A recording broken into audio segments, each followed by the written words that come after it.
있어요. 그리고 또 거듭나면서 하나님의 영이 있어요.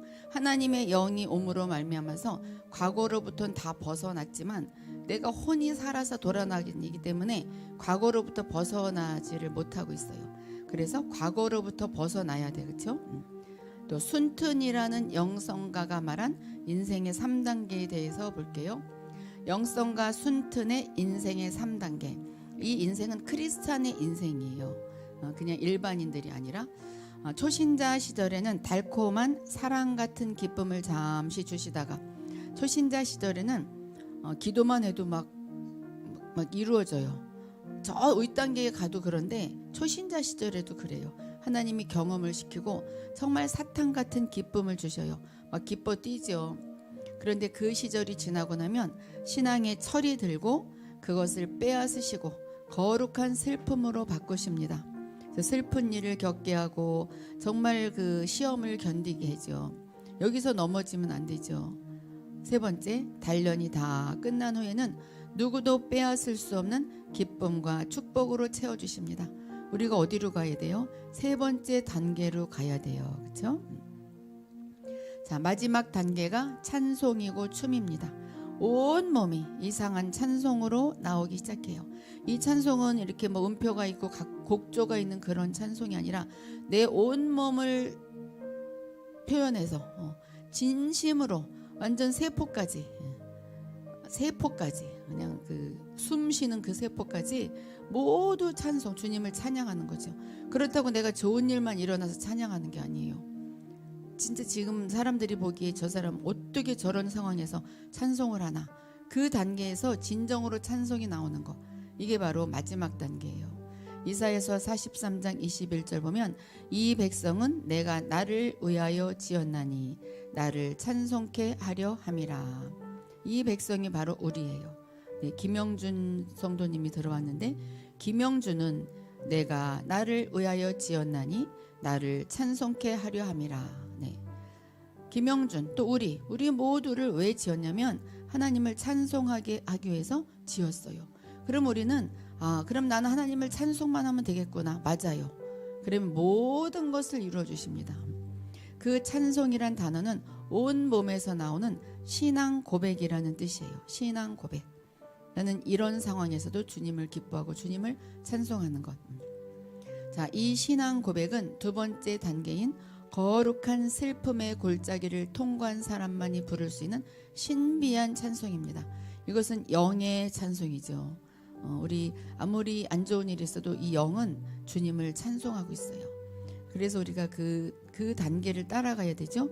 영을 따라가다 보면 이 상황에서도 찬양해야 되는구나, 주님을 찬송해야 되는구나, 경배해야 되는구나. 그럴 때 나의 혼과 육을 둘러싼 모든 것이 풀어지게 되어 있어요. 이게 더 빠른데 세상 사람이나 우리 혼이 강한 사람들은 밖으로부터 가려고 그래요. 이 상황이 잠잠해지면 내가 찬송을 부를 수 있고 내 영이 기뻐할 거야. 천천만만의 말씀입니다. 그게 아니라 내가 영이 일부러라도 기뻐할 때 그것이 내 모든 그 환경을 바꿔놓는 거예요. 이게 하나님의 방법이죠. 우리가 찬양을 부르고 고백하지만 하나님은 그런 수준의 찬양을 원하는 것이 아니에요. 우리가 아까 곡조 있는 찬양을 했고 주님을 경배했지만 하나님이 원하는 찬양이 그게 아니에요. 자, 고난을 겪고 나서 온 몸에서 터져 나오는 신앙 고백, 그런 찬양을 듣기를 원하십니다. 그 찬양뿐이 아니라 왜 그 대중가요도 그래요. 대중가요도 정말 온 몸을 다해서 자기 생활을 노래하는 자, 그 자들은 막 히트쳐요. 이 하나님을 향한 찬양도 마찬가지예요. 이 찬양은 아무나 하는 것이 아니고 마지막 단계에 들어간 사람들이 하는 것입니다. 이렇게 읽으면서 나가지만 우리가 마지막 단계로 들어가게 된다는 거 아셔요? 이제 이 끝부분에 가면 뭔가 내가 달라져요. 우리 이정희 권사님 들어오셨네요. 신미진 님도 오랜만에 들어오셨어요.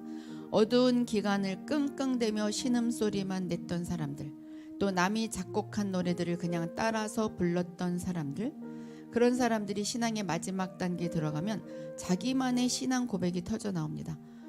주님을 찬양해. 아, 주님만이 나의 주인이시구나. 그냥 주님이 나의 주인이시구나. 그냥 이렇게 고백을 했는데 진정으로 나오는 거죠. 진정으로. 우리의 삶에도 어느 순간 찬양의 고백이 터져 나올 것입니다. 그래서 춤이 나오고 찬양이 나오고, 그거는 막 남이 제어할 수 없는 그런 춤과 찬양이죠. 우리가 지난 시간 계속 베드로전서의 3단계를 배웠어요. 우리를 어두운 가운데서 우리 하나님 불러내시겠다. 그리고 귀한 빛으로, 신비한 빛, 신령한 빛으로 들어가게 하겠다. 그리고 너를 아름다운 덕을 선전하는 선전물로 쓰겠다. 이게 주님이 우리를 향한 그 목적이죠. 우리에게 어두운 기간이 모두 있어요. 지금 어두운 기간에 박혀 있는 사람도 있어요. 지난 사람들도 있고 앞으로 다가올 사람도 있죠. 하지만 하나님께서는 우리가 귀한 빛으로 들어가는 것을 원하십니다. 그런데 인생의 단계가 바뀌면 신기하게 바뀌기 전에 하나님이 치유하셔요. 내가 치유해야지 그렇게 아니하여도 단계가 바뀌기 전에 하나님이 치유하신 어떤 계기를 만들어 주셔요. 자, 엘리야에게 국제 사역으로 지경을 넓히기 직전에, 다른 나라로 막 사역을 보내기 전에 천사를 보내서 어루만지고 치료해 주시고 실컷 재우시고 먹이시고 회복시키는 장면이 나오죠. 로뎀 나무에서 잘 때. 근데 그 전에는 나 죽여주세요. 나 정말 너무 힘들어요. 쫓기고 있어요. 그 쫓겼잖아요. 너를 죽일 것이다. 이렇게 쫓기는 가운데 나를 죽여주세요. 그러는 가운데 주님께서 재워주시고 먹이시고 회복시키고, 그리고 다른 더 업그레이드 시키셔요. 하나님의 방법이 이래요. 그래서 내가 지금 누구한테가 어떤 환경에 쫓긴다든지, 내 마음이 쫓긴다든지, 돈에 쫓긴다든지, 환경에 쫓긴다든지 그랬을 때, 아, 나를 업그레이드 시켜주시는구나. 내가 이때 나를 치유해야 되겠다. 그 치유의 시간을 가지면 주님이 확 올려주셔요. 아주 주님이 올려주시면 그냥 확 올라가요. 착착착착이 아니라, 순차적이 아니라 그냥 몇 단계를 뛰어 올라가는 게 하나님의 방법이에요. 그래서 먼저 된 자가 나중되고 나중된 자가 먼저 된 자고 그러잖아요. 베드로가 사도행전의 주인공이 되기 직전에, 수장이 되기 직전에, 요한복음 마지막 장에 예수님이 찾아오셔서 치유하셨어요. 예수님을 3번 부인한 베드로에게 내가 나를 사랑하느냐 3번 물으시면서 그 장면을 연상시키면서 치유하셨어요. 베드로가 주님, 내가 치유받을 것이 무엇인지 생각나게 해주세요. 그렇게 안 했는데 예수님이 생각나게 해주신 거예요. 그래서 우리가 그 방법을 사용하면 돼요. 예수님의 방법이에요, 그게. 또 다윗도 왕으로 만들기 전에 오래전에 헤어졌던 그 조강지처 미가를 만나게 하셔서 가정을 회복하시고 왕으로 만드셨어요. 자, 단계가 바뀔 때 여러 가지가 일이 일어나는데 기도가 멈추어집니다. 자기가 기도가 하기 싫어지든지, 어떠한 상황 가운데서 기도 시간이 없게 만들든지, 그리고 누구랑 싸우게 만들어서 기도할 마음이 없어지든지, 어쨌든 기도가 멈추어지게 돼요. 또 다툼이 일어납니다. 뭔가 막 혼란스럽고 막 싸우게 되고, 다른 사람이 나를 막 뒤집어 씌우고 막 이런 일이 막 일어나요. 그리고 성경 대신에 다른 취미나 관심을 갖게 돼요. 좋은 취미도 있고 나쁜 취미도 있죠. 좋은 취미건 나쁜 취미건 하나님께 집중하지 않게 된다는 것은 다 나쁜 거예요. 하나님께 먼저 집중하고 취미 갖는 것이 나쁜 것은 아니지만, 그렇게 회복하시고 왕으로 만드셨어요. 자, 내가 기도가 지금 잘 안 된다. 그때야말로 기도를 해야 돼요. 억지로라도. 막 뭔가 지금 다툼이 일어나고 내가 막 어디 쫓기고 있고, 나의 마음이 정말 누구에겐가 막 이상하게 막 그 다른 사람들이 나를 막 뭐라고 하고, 특별히 가족들도 뭐라고 하고 막 이럴 때, 내 단계가 높아지는구나. 치유 시간이구나. 그리고 내가 성경 대신 다른 것에 막 관심을 갖게 될 때 빨리빨리 이제 돌아오셔요. 이유는 뭐냐면 하나님은 우리를 이끌어 가셨지만 사단에 방해하는 세력이 있기 때문입니다. 우리가 열심히 신앙생활하고 열심히 특심이었는데 갑자기 열심히 가라앉고, 만사가 귀찮고 모두 그만두었으면 좋겠고 교회도 나가기 싫고, 이런 사람일수록 하나님께서 그 사람을 새로운 단계로 이끌어 가시기 전에 마귀가 미리 알고 구렁이처럼 숨통을 조이는 거예요. 기도 못하게. 그런 사람이 은혜를 받으면 지경이 넓혀집니다. 한 단계 올려서 쓰시려는 거예요. 정말 힘들 때 기도 안 나오잖아요. 그때야말로 중보기도도 신청하고 그리고 자기가 막 하는 거예요. 우리가 가라앉고 침체되는 것만이 그래서 나쁜 것만이 아니에요. 내가 나쁜 환경에 있다. 나쁜 게 아니에요. 자, 왜냐하면 좋은 것으로 하나님이 업그레이드 시키실 거니까.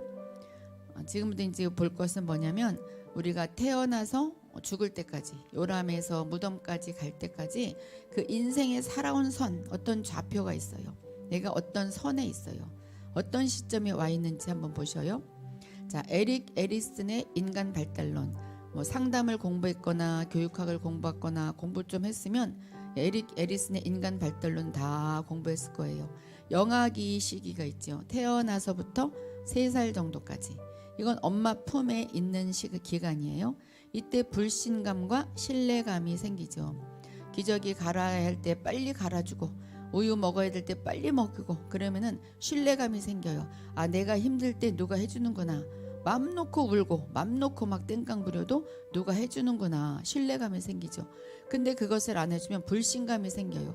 그래서 커서도 다른 사람을 불신하게 되고 경계하게 되고 의심 먼저 하게 되죠. 그래서 다른 사람이랑 더 친해지지도 못해요. 이런 사람은 하나님하고도 친해지기가 너무나 힘들어요.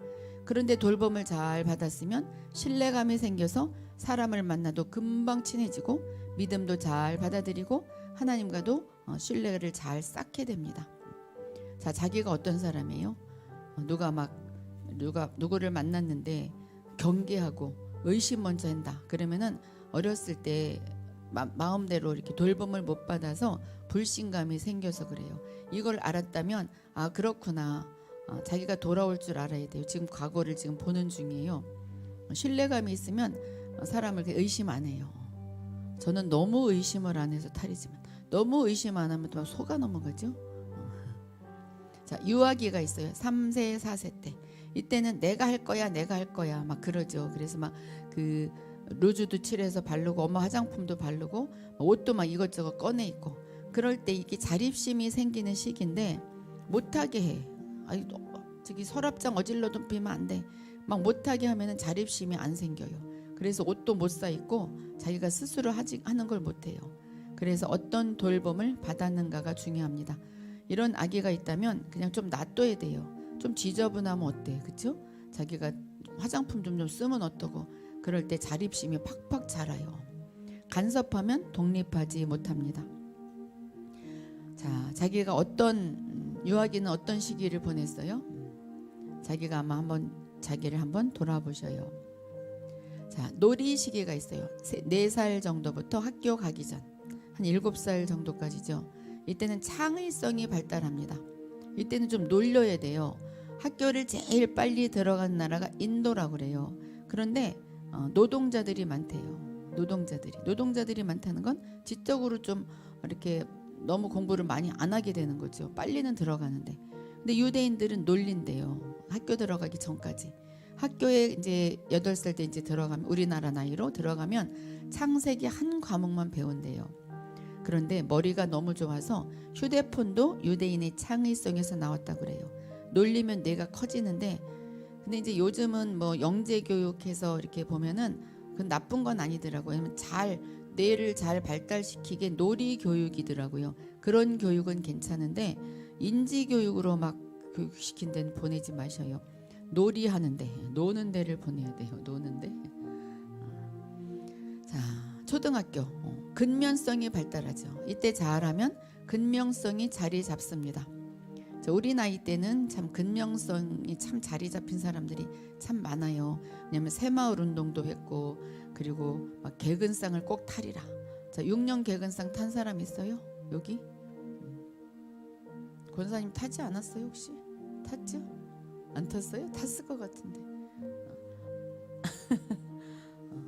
어느 시기에는 그 개근상 탄 사람이 바보라 그러더라고. 융통성도 없다고. 그래서 저는 개근상 탔어요. 6년 개근도 타고 다 탔는데 그 시기에 막 바보라고 그래서 말을 안 하고 있었어. 6년 개근 탔어. 이게 융통성이 없는 거라고 그래요. 그런데 근면성이 있죠. 끊임없이 뭘 잘하는 거. 또 청소년 시기 정체성이 생기죠. 내가 무엇을 잘하는지 발견하게 돼요. 나의 달란트가 무엇인지. 그런데 이 시기를 잘못 보내면 은사와 달란트를 잘 모르고 살아가게 됩니다. 그래 자기 은사대로 풀리지 못하고 자기 달란트대로 풀리지 못하고 남들이 가는 그냥 과를 선택해서 대학을 가고, 꼭 대학은 꼭 외국은 필요하면서 가는데 꼭 가야 되잖아. 우리나라는 그냥 무슨 과도 상관없이 그냥 무조건 그냥 돈 잘 버는 무조건 공무원 막 이렇게. 메누아님도 정근상 한 번 결석했다. 아깝네. 아깝네요. 자, 이렇게 근면해요. 그래서 청소년 시기를 잘 보내서 청소년 시기에 재능을 발견해야 돼요. 청소년 시기에. 되게 제가 이렇게 애들을 저는 한 30년 애들을 봐왔잖아요. 우리 애들 말고도 고등학교 1학년에서 2학년 그 사이에 완전 달란트가 보이더라고요. 그때 잘 발견을 해야 돼. 이건 엄마가 발견해야 돼요. 밥을 늦게 먹는다. 거기에서도 달란트를 발견해야 돼요. 빨리 먹는다. 거기서도 얘는 너무 느리다. 느린 거 다 나쁜 것이 아니에요. 느리다. 그것도 달란트예요. 얘가 느릴 때 뭔가 빨리 하는 게 있어요. 그리고 얘는 왜 저렇게 산만하지? 그런데 산만한 애지만 뭔가 할 때 굉장히 그 집중력이 뛰어날 수가 있어요.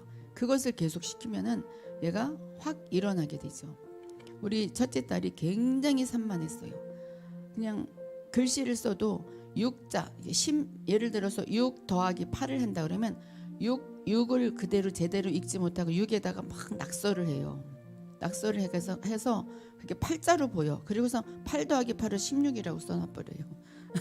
이렇게 산만하고, 내가 피아노를 가르쳐도 너무너무 산만했어. 건반 하나 누르고 거기서 계속 딴짓을 하는 거야. 그런데 얘가 가만히 보니까 뭐를 만든다거나 그림을 그릴 때 굉장히 얘가 집중을 온전히 몇 시간을 하는 거예요. 그래서 내가 미술을 시켰죠. 지금 엄청 잘해요. 이렇게 그걸 발견할 줄 알아야 돼요. 그것을 잘하기 위해서 그 집중력을 늘리기 위해서 걔를 그거를 시키면 얘의 진짜 달란트는 죽어가게 되죠.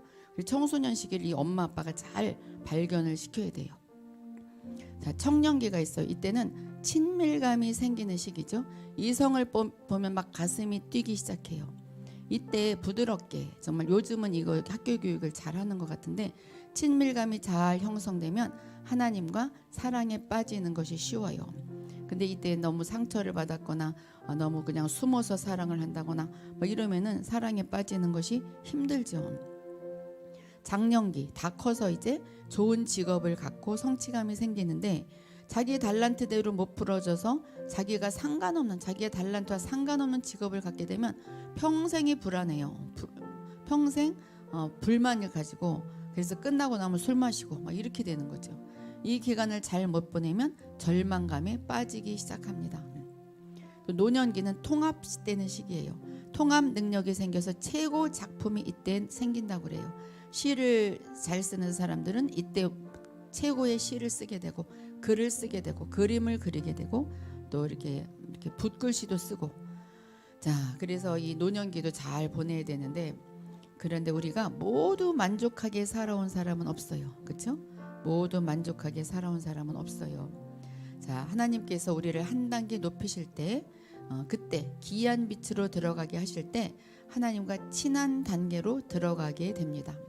그러니까 내가 이제 지금까지 본 것 중에서 내가 어느 단계에 있는지 지금 과거를 돌아본 거예요. 과거를 돌아봤어요. 자, 이것 좀 봐요.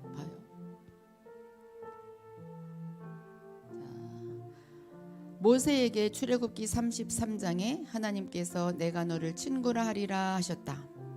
그때 하나님께서 친구라 하리라 그랬더니 모세가 나는 하나님 얼굴 보고 싶어요 그랬어요. 우리도 그러죠. 나 주님과 얼굴과 얼굴을 맞대어 보고 싶어요 그래요. 근데 주님이 뭐라고 그러셨냐면 너는 내 얼굴을 보지 못하고 등을 볼 것이다 그랬어요. 이 등은 아울이란 단어인데 삶의 지나온 자국, 지나온 흔적. 하나님께서 모세야 너와 내가 친구가 되려면 너의 지나온 흔적 나랑 같이 한번 보자. 좀 지나온 흔적 좀 보고 그리고 좀 전진하자. 그러니까 우리가 지나온 흔적, 그러니까 상처를 좀 치유하고 주님께 다 맡기고 그리고 이제 전진을 해야 되는데 그렇지 않은 사람들이 너무나 많아요. 그렇죠? 자, 모세는 얼른 얼굴 보여주고 막 진도 나가고 싶은데 주님은 잠시 기다려서 내가 살아온 흔적을 좀 봐라 하셨어요. 자, 우리 가운데는 뒤를 돌아보지 않고 앞만 보고 나가는 사람들이 너무나 많이 있어요. 내 가운데 어렸을 적 받은 상처라든지 용서하지 못한 사람들이 내 가운데 잔뜩 있는데 그냥 은사 받고 싶어서 막 전진해요. 그래서 은사는 있는데 마음에는 분노가 꽉 찼어요. 그래서 왜 성품이 좋지 않은 은사자들도 많이 있잖아요. 그래서 그런 사람도 금방 또 사그라들기도 쉬워요. 어느 시점에서 잠시 서서 지나온 자국을 돌아보고 정리할 필요가 있는데 많은 크리스천들이 그런 시간을 갖지 않고 막 전진만 합니다. 그렇게 되면 어떤 일이 벌어질까? 나는 빨리 올라가고 싶어요. 인간은 겉사람과 속사람이 있어요. 그렇죠? 겉사람은 우리 보이는 사람, 속사람은 내 안에 있는 내 옛자예요. 옛자. 이 새 사람이 아니라 옛자. 속사람 안에 원래는 옛자아가 있었는데 거듭나면서 새 자아가 있어요. 새로운 피조물. 그런데 이제 여기서 이야기하는 속사람은 옛자아예요. 겉사람은 점점 시간이 지날수록 화려해지고 부유하게 되어 있어요. 예수를 믿으면 겉사람은 축복을 받습니다. 어느 시간까지는 이제 축복을 받아요. 그렇죠? 그런데 속사람이 따라주지 않아요. 왜냐하면 분노에 차고 또 용서해주지 못한 사람도 있고 슬픈 마음도 있고 상처받은 마음이 있어서 속사람이 따라주지 않으니까 점점 이것이 이렇게 공간이 벌어져요. 점점 뒤를 안 돌아보고 앞으로 가면 갈수록 이 두 사이가 큰 공간이 벌어지게 됩니다. 그래서 겉은 화려한데 속은 불행한 사람이 돼요. 속이랑 겉이 너무나 다른 거죠. 그래서 그 결핍과 쓴뿌리가 있는데 결핍은 채워지지 않은 거, 사랑이 채워지지 않은 거, 뭐 물질이 채워지지 않은 거, 나의 그 마음이 채워지지 않는 거. 또 쓴뿌리도 마찬가지죠. 그게 그거예요, 사실은. 결핍은 채움의 기도가 필요합니다. 쓴뿌리는 나의 그 용서하지 못함이라든지 슬픔이라든지 그것은 뽑아내야 되는 것이고 결핍은 채워져야 되는 거죠. 주눅들은 사람들이 있어요. 주눅들은 사람들은 쓴뿌리를 뽑는 것이 아니라 채워줘야 합니다. 귀신아 물러가라 하면 안 돼요. 아무나 뭐 나는 정말 마음이 슬퍼요 그러면은 슬픔의 영이 있습니다, 죽음의 영이 있습니다 그러면서 막 귀신아 물러가라 무조건 축사를 하는데 그게 아니에요. 어머니 스타일 따뜻하게 품어주고 그런 치유가 필요합니다. 말없이 먹여주는 작업, 엘리야에게처럼 먹여주고 재워주는 휴식을 주는 지혜가 필요해요. 특별히 이제 우리 교회처럼 이제 예언 기도로 사랑을 주면 그냥 인간적인 사랑이 아니라 하나님의 사랑이 들어가면 이게 채워지죠. 그렇죠? 또 쓴뿌리를 뽑아내는 기도도 필요하죠. 쓴뿌리는 아버지 스타일의 뽑아내는 작업, 지적도 하고 뽑고 꾸짖고 끄집어내는 드러내는 작업. 그런데 사실 저는 이것을 그렇게 선호하지 않아요. 하나님이 들어가면 쓴뿌리도 뽑아지게 돼 있는데 이게 필요한 사람도 있어요. 그는 자기한테 필요한 기도를 해야 되겠죠.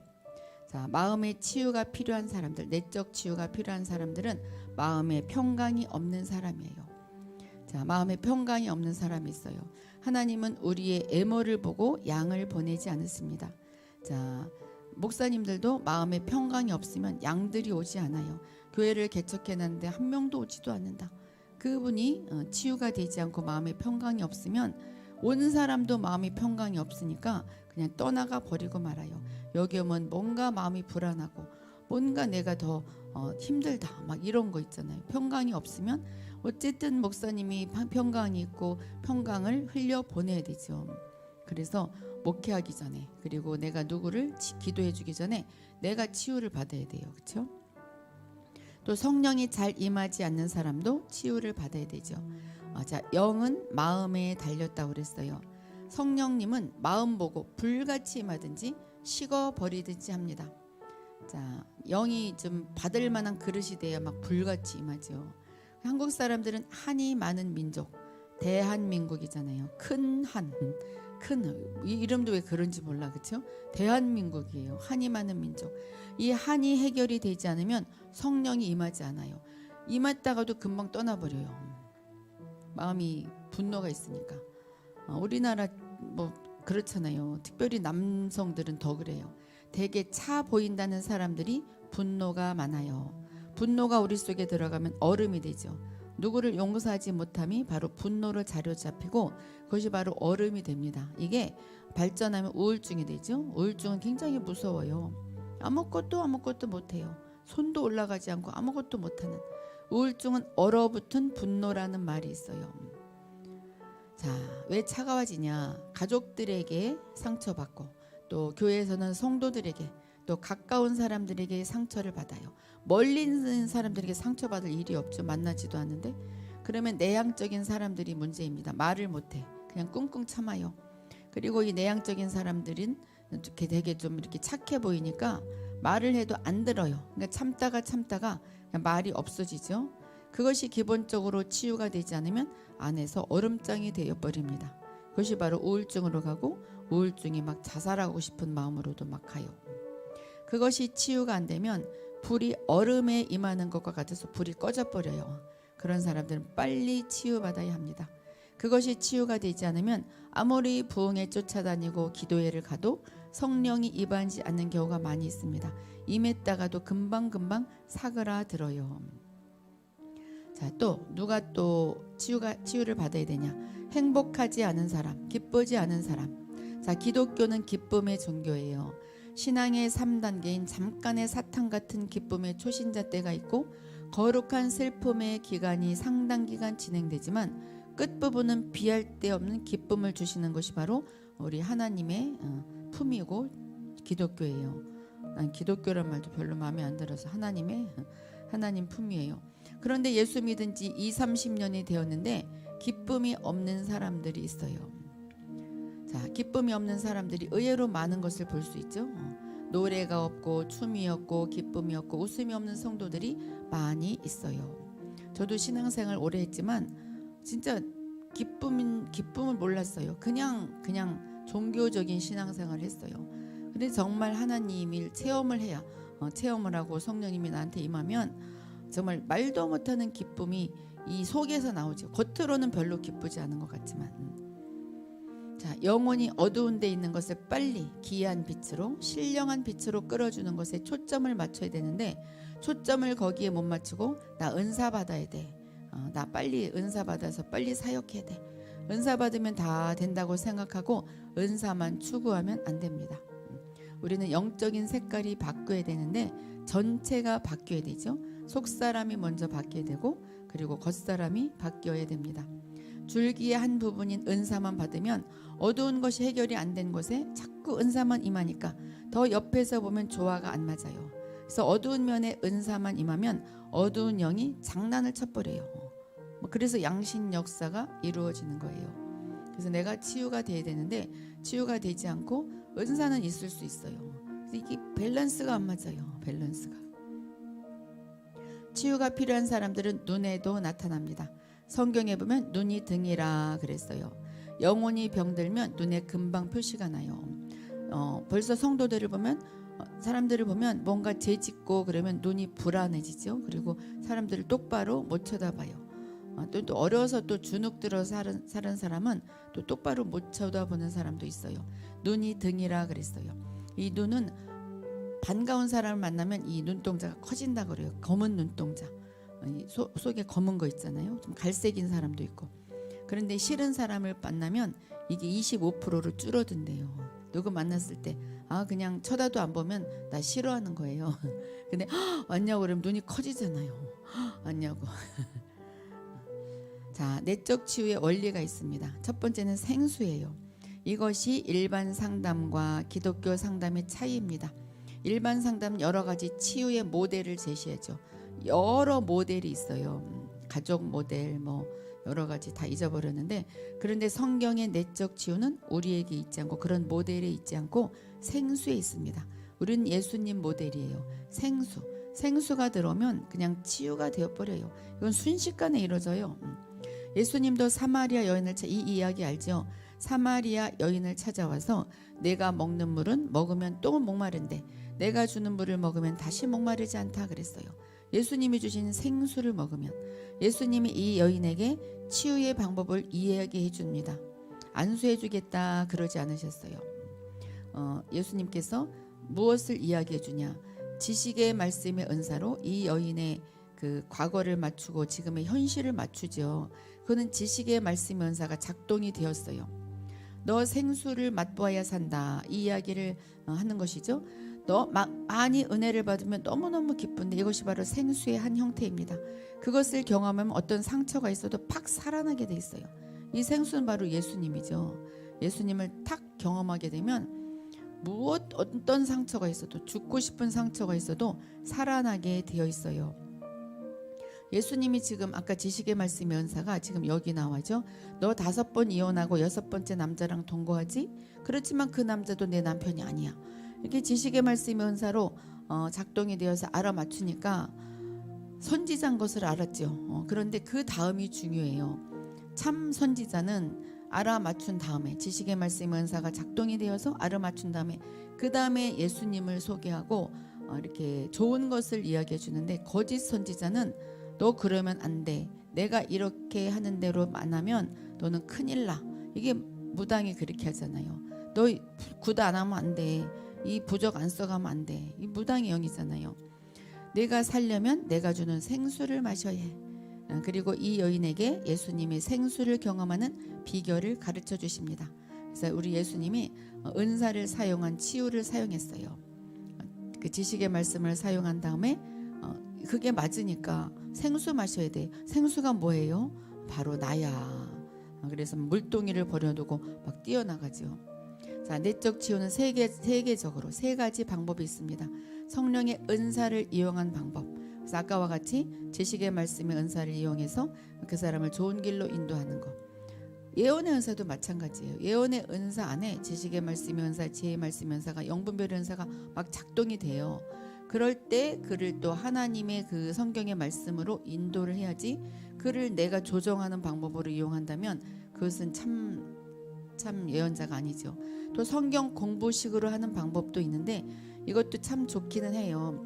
근데 시간이 너무나 오래 걸려요. 성경 공부식으로 해서 내 속에 있는 자아가 정말로 그 변화받은 자아다, 새로운 피조물이다, 이것을 알게 하는 방법인데 그 생수를 먹는 것보다 너무너무 오래 걸려요. 그리고 힘들어요. 가르치는 사람도 힘들고 배우는 사람도 힘들고, 이렇게 하는 치유하는 데 있어요. 방법은 참 옳은 방법이에요. 그런데 좀 기간이 오래 걸리죠. 그리고 상담식으로 하는 치유가 있죠. 들어주고 또 기도해주고, 3가지 스타일이 다 다르지만 원리는 똑같습니다. 자, 대화. 내적 치유를 할 때는 먼저 드러내 버려야 합니다. 이야기를 다 해야 돼요. 그렇죠? 이야기를 해서 다 드러내야 돼요. 드러내는 가장 쉬운 방법은 대화죠. 그런데 사실 사람은 인간이에요. 그러니까 사람한테 못할 말도 있어요. 이거는 하나님께 해야 되죠. 내적 치유를 할 때 대화로 해야 될 사람들이 있는데 말을 다 해버려야 되는 거죠. 그래서 말을 하기 유도를 해야 돼. 그런가 하면 대화가 필요 없는 사람들이 있습니다. 상처가 많은 사람들은 대화로 풀어줘야 되는데, 눈이 싸납고 등이 굽어져 있는 사람들은 대화로 이야기를 해야 됩니다. 이렇게 주눅 들었으니까. 눈이 싸나운 것이 그 사람이 마음이 싸나워서 그런 게 아니에요. 경계하는 거지, 경계. 약물도 필요 없고 대화로 어느 정도로 다 됩니다.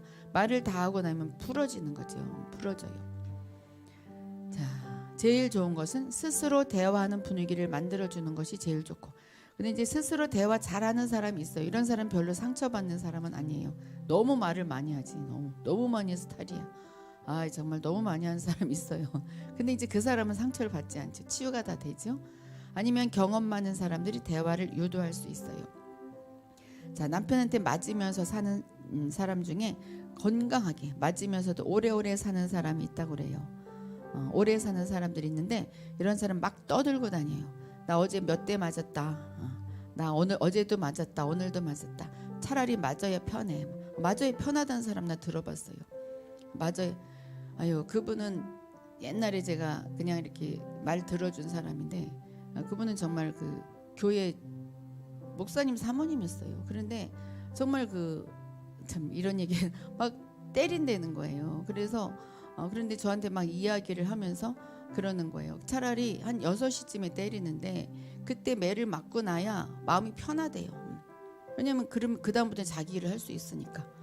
그런 사람도 봤어요. 그 집 이제 나중에 목회 그만뒀어요. 그렇게 상처 때문에 그렇겠죠. 이런 사람들은 다 이야기를 한 사람인지 병이 안 걸린다, 이제 그 이야기고, 생각이 나서 이야기했어요. 자, 인간에게 말 못하면 하나님에게 자꾸 말해야 돼요. 그런데 상처가 깊으면 대화 갖고 안 됩니다. 세 번째 단계, 드러냄의 원리로 가야 합니다. 자, 어떻게 드러내냐? 호세아서 7장 1절 보면, 내가 이스라엘을 치료하려 할 때에 에브라임의 죄와 사마리아의 악이 드러나도다. 그들은 거짓을 행하며 안으로 들어가 도둑질하고 밖으로 떼지어 노략질하며. 먼저 드러낸 거죠. 너 이러이러한 죄 지었지.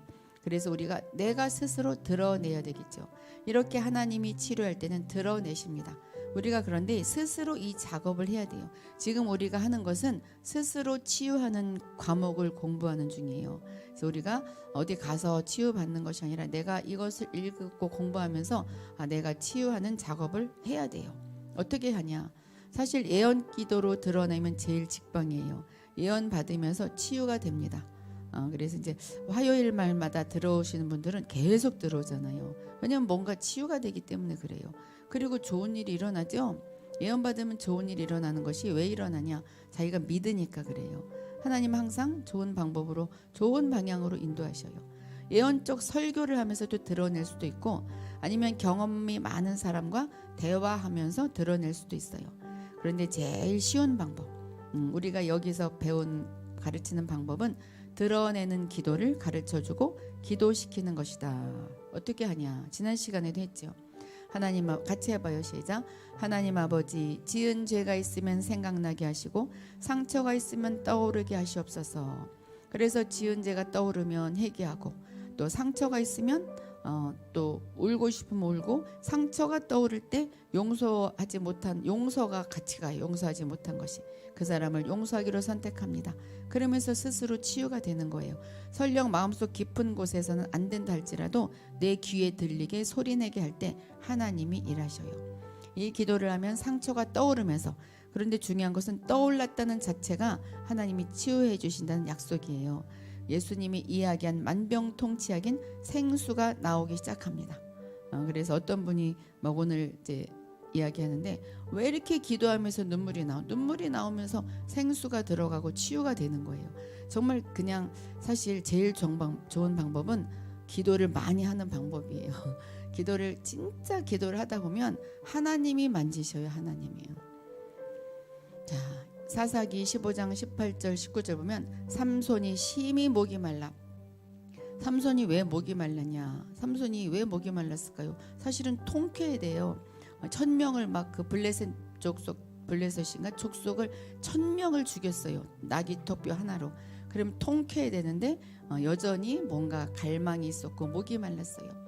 물론 이제 힘들어서 목이 마른 것도 있었겠지만, 여호와께 부르짖어 이르되 주께서 종의 손을 통하여 이 큰 구원을 베푸셨사오나 내가 다른 그 이방 족속을 내가 물리쳤사오나 내가 이제 목말라 죽어서 할례 받지 못한 이방인들의 적들의 손에 떨어지겠나이다.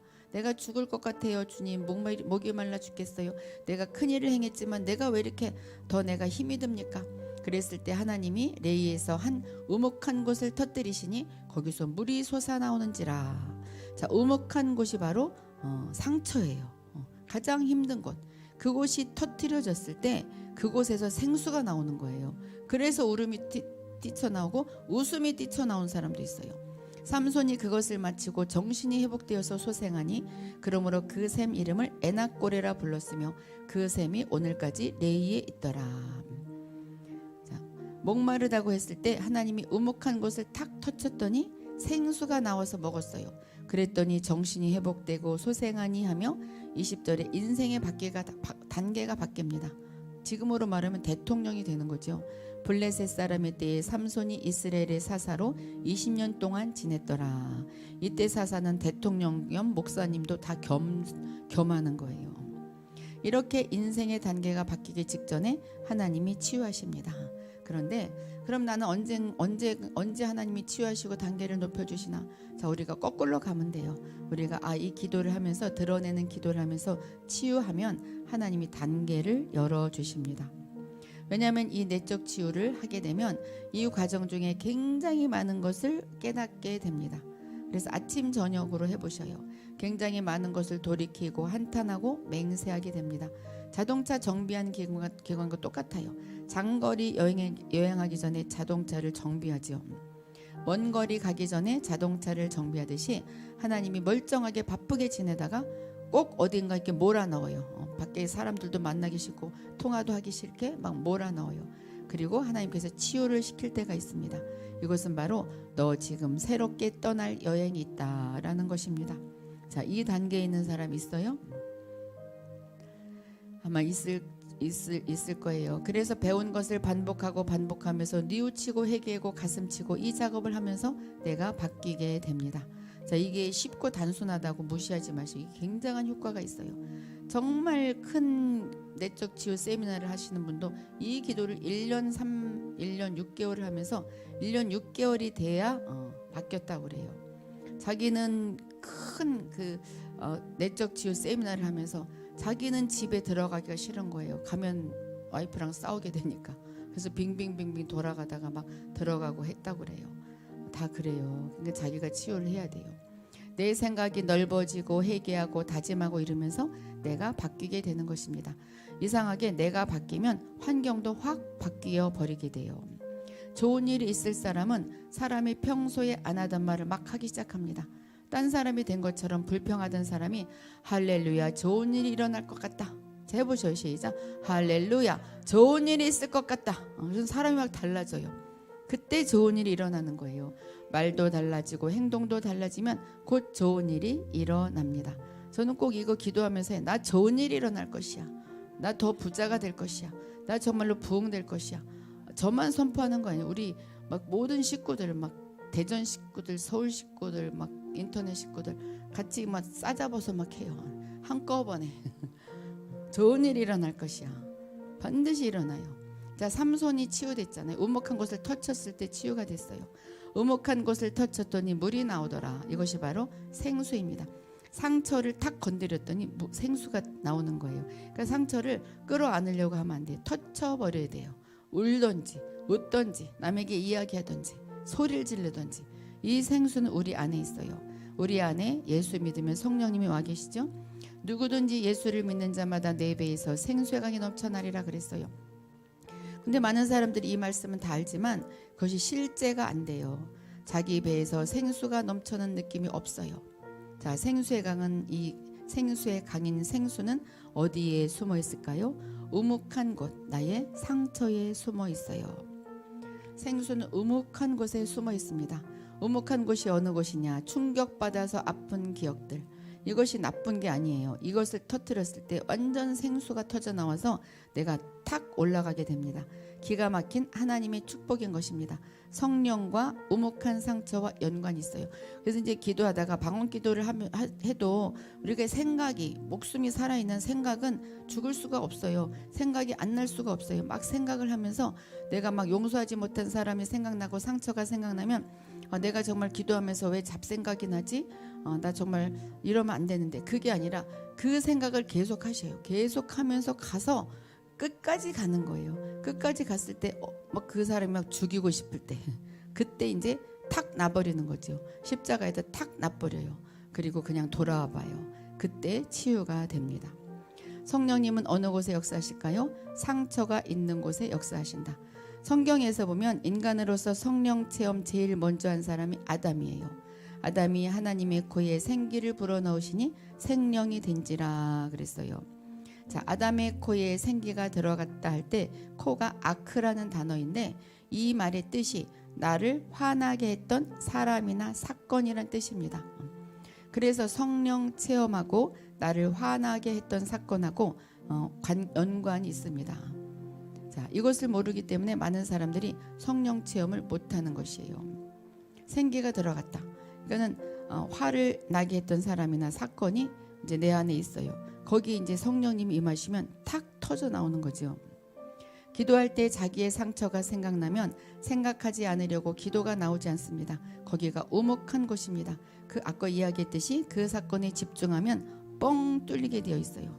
그 사건과 아픔이 있는 것이 바로 축복입니다. 우묵한 곳이 생수가 숨어 있는 비결. 우묵한 기도를 통해서 많은 사람들이 하나님을 만나게 됩니다. 그래서 드러내는 기도 같이 해봐요. 하나님 아버지, 지은 죄가 있으면 생각나게 하시고 상처가 있으면 떠오르게 없어서. 이것이 바로 드러내는 원리, 방법, 원리입니다. 이게 길지만 이게 끊어지면 너무 힘들어. 원래 조금 더 하나 해야 되는데 이제 환상으로 또 치유하는 거, 이건 이제 다음 시간에 하겠어요. 네, 우리 분이 한은혜님 들어오셨어요. 강양숙님, 네, 분이엘하우스님, 윤현숙님, 이사야님, 이정희 권사님, 네, 반가워요. 자, 오늘 영적 단계를 올리자 세 번째 시간 공부했습니다. 자, 실천하시기 바랍니다. 할렐루야.